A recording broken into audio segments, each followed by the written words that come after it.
Informasi lainnya, saat ini Bea Cukai mulai memberlakukan pita cukai untuk produk vape atau rokok elektrik. Hal ini dilakukan setelah melihat pendapatan negara dari rokok elektrik ini sendiri cukup besar. Terhitung sejak 1 Oktober 2018, Direktorat Jenderal Bea dan Cukai Kementerian Keuangan berlakukan pita cukai untuk hasil pengolahan tembakau lainnya atau HPTL. Untuk HPTL ini, produk liquid atau cairan isi ulang rokok elektrik atau vape masuk di dalamnya. Kepala Kantor Wilayah Bea Cukai Bali NTB NTT, Syarif Hidayat menjelaskan, pihaknya memberlakukan cukai untuk vape ini karena melihat perkembangan vape di Indonesia yang cukup pesat. Sedangkan selama ini belum ada regulasi yang mengatur tentang peredaran vape itu sendiri.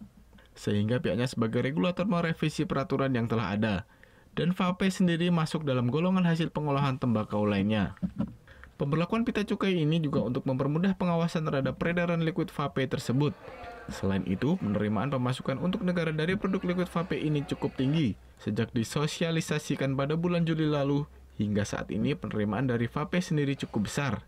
Dan tarif cukai yang ditetapkan untuk liquid vape sebesar 57%.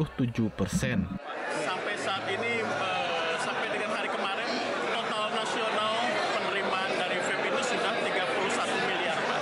Itu sekitar 11 miliar sendiri dari Bali, Pak.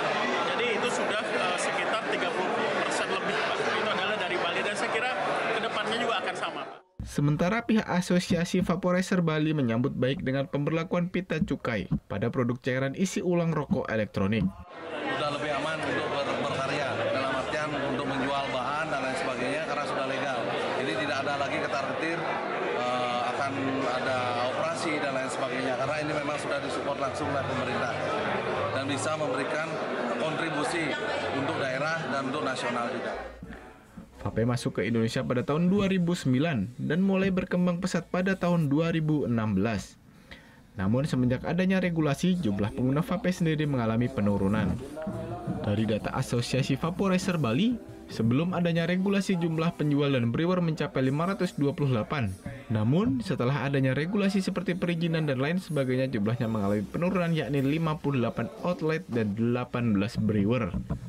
Pihaknya berharap dengan pemberlakuan pita cukai ini, para usahawan muda bisa bangkit kembali untuk berkontribusi kepada negara. Surya Sanjaya melaporkan untuk NET.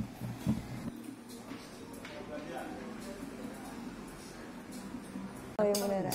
Iya, oke. Tapi gue pernah.